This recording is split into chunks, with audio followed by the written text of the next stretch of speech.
मेरे प्यारे देशवासियों, आप सभी को 79th इंडिपेंडेंस डे की हार्दिक शुभकामनाएं और बधाई।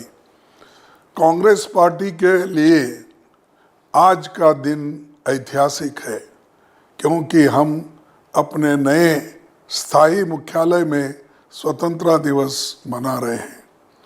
15 अगस्त 1947 को जो स्वतंत्रता हमने हासिल की, उसमें हमारी पार्टी की भूमिका को सारा विश्व जानता है।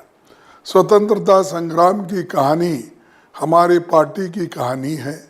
इस अवसर पर मैं स्वतंत्रता आंदोलन में योगदान तथा बलिदान देने वाले सभी महान हस्तियों को नमन करते हुए उन्हें कोटि कोटि श्रद्धांजलि अर्पित करता हूँ।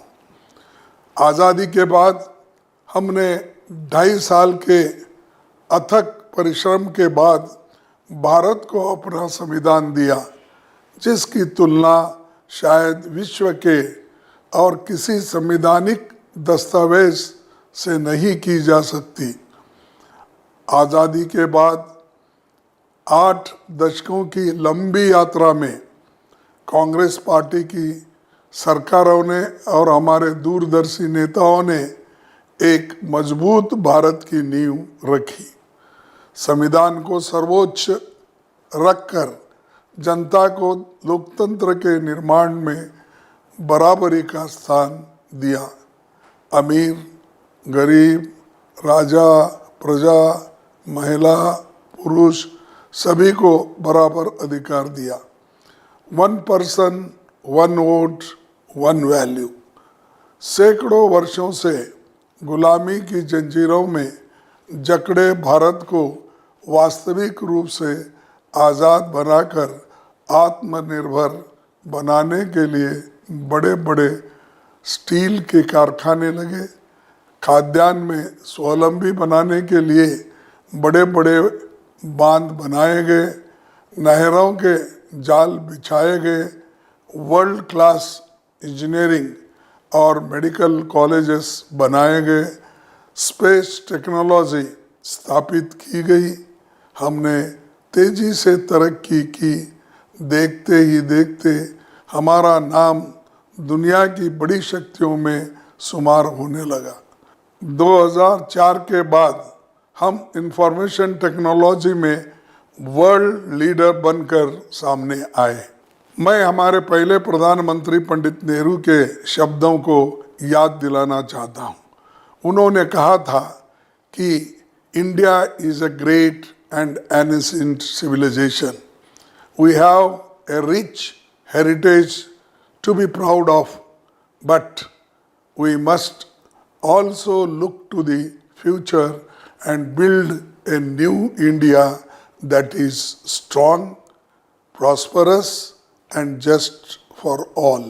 साथियों, लेकिन पिछला दशक देखे तो हमारे सामने कई बड़ी चुनौतियों का उभर कर आई है।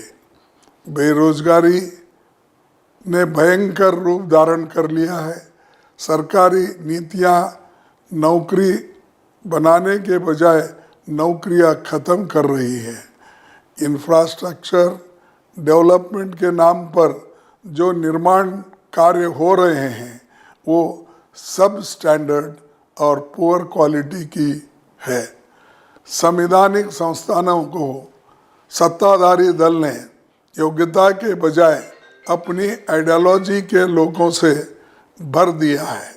जब चाहा जिसे अपॉइंटमेंट कर दिया, मन किया तो इस्तीफा ले लिया।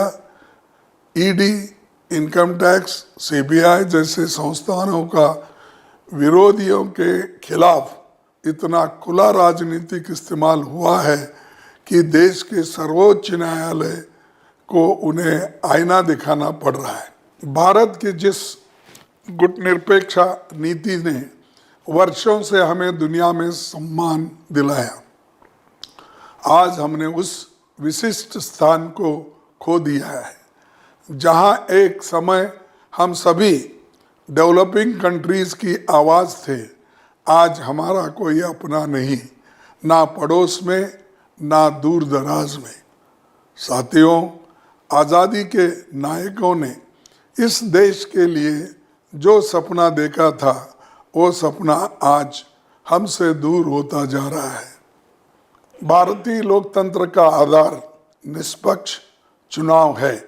डॉक्टर अंबेडकर ने 15 जून 1949 को संविधान सभा में कहा था, franchise is a most fundamental things in a democracy. No person who is entitled to be brought into the electoral rolls should be excluded merely as a result of prejudices. परंतु अब सत्ताधारी दल कुर्सी पर बने रहने के लिए अनैतिकता की हद तक जाने को तैयार है। बड़े पैमाने पर चुनाव में गड़बड़ियां सामने आ रहे हैं। स्पेशल इंटेंसिव रिवीजन के नाम पर खुलेआम विरोधी पक्ष के वोटों को काटा जा रहा है। जो जीवित है उन्हें मृत बना दिया गया। केंद्रीय चुनाव आयोग की निष्पक्षता इस बात से समझी जा सकती है कि वो ये बताने को तैयार नहीं थे कि किन लोगों के और किस आधार पर वोट काटे जा रहे हैं।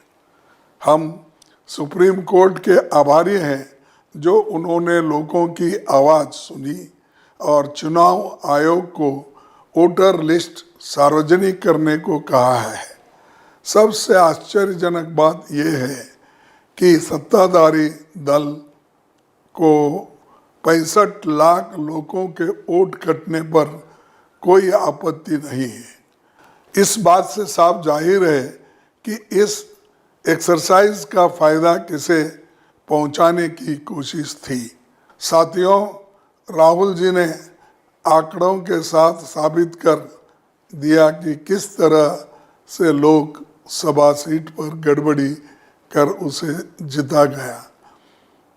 अब वैसे ही प्रमाण कई सीटों पर सामने आ रहे हैं जहां सभी असेंबली सेगमेंट पर कांग्रेस पार्टी को बढ़त मिली, परंतु एक सेगमेंट पर बीजेपी के बढ़त ने कांग्रेस के उम्मीदवार को हराया। हमें ये आशंका महाराष्ट्र विधानसभा चुनाव परिणाम को लेकर भी है। पार्टी बारीकी से ऐसे सीटों का अध्ययन कर रही है। समय आने पर ये लोगों के सामने पेश किया जाएगा, क्योंकि ये हमारे लिए ही नहीं, दुनिया के सबसे बड़े लोकतंत्र के सामने सबसे बड़ी चुनौती है। साथियों, मैं कांग्रेस पार्टी के देश भर में मौजूद नेताओं और कार्यकर्ताओं से अपील करता हूं कि आप अपने बूथ की वोटर लिस्ट निकालिए और उनकी बारीकी से छान कीजिए।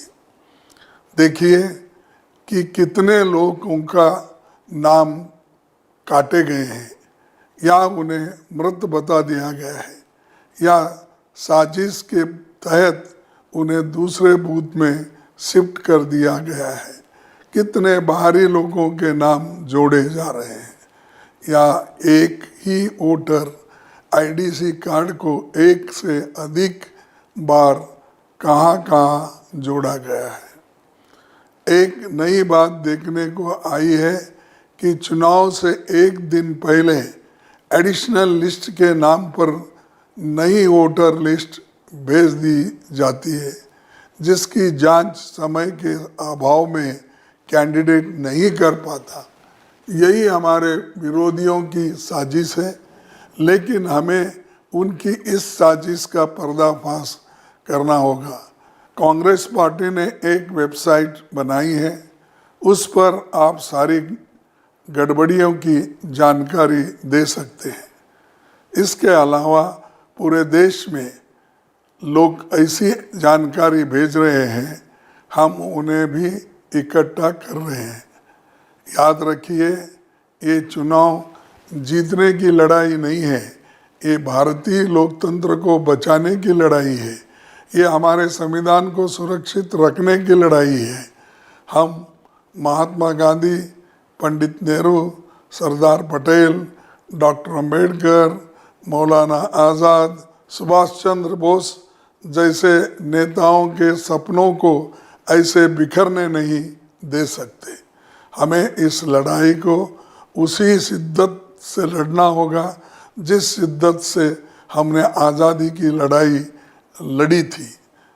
इसी लड़ाई को लड़ने के लिए राहुल जी ने आने वाले 17 तारीख से बिहार के सासाराम से वोट अधिकार यात्रा शुरू करने जा रहे हैं। आप सभी को मिलकर इसे सफल बनाना होगा। इसी शब्दों के साथ मैं अपनी बात समाप्त करता हूँ। जय हिंद, जय कांग्रेस।